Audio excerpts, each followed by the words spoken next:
இன்ஸ்டாகிராமில் ஒரு பதிவு பார்த்தேன். அதில் மனிதர்களை நல்லவன் கெட்டவன்னு காட்டாமல் மனுஷனை மனுஷனாக ஜெயகாந்தன் எழுதுவாருன்னு சொல்லியிருந்தாங்க. உடனே எனக்கு ஜெயகாந்தனை தேட ஆரம்பிச்சிடுச்சு. அப்படி வாங்கின புத்தகம் தான் யாருக்காக அழுதான். இதில் 2 கதைகள் இருக்குது. யாருக்காக அழுதான், எனக்காக அழு. முதல் கதையில் ஜோசப்புங்கிற கதாபாத்திரத்தை மையமாக வச்சு எழுதியிருக்காரு. ஜோசப் எதுக்குமே அழுததில்லை. அவன் அம்மா இறந்தப்போ கூட அவன் அழுததில்லை. நமக்கு மகாத்மா சொல்லியிருக்காரு, கெட்டதை பார்க்காத, பேசாத, கேட்காதன்னு.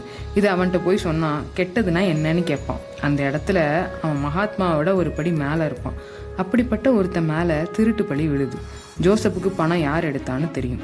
அவன் அதை வெளியில் சொன்னானா, அவன் திருட்டு பழியிலேருந்து தப்பிச்சானா, கடைசியாக அவன் யாருக்காக அழுதான் அப்படிங்கிறது தான் முதல் கதை. 2வது கதை, கனகசபைங்கிற நல்லவனும் வைரவங்கிற திருடனும் நண்பர்களாக இருக்காங்க. ஒரு ஜவுளி கடையில் திருட்டு நடக்கு. அதை யார் திருடுனா, உலகம் இந்த மனுஷங்க மேலே எப்படிப்பட்ட பார்வையெல்லாம் வச்சிருக்கு அப்படிங்கிறது தான் 2வது கதை. 70களில் வந்த கதை தான்னாலும் எல்லா காலத்துக்கும் பொருந்தும். அதுதான் ஜெயகாந்தனுடைய சிறப்பு. புதுசாக வாசிக்க தொடங்குறவங்க இந்த புத்தகத்தை கண்டிப்பாக படிக்கலாம்.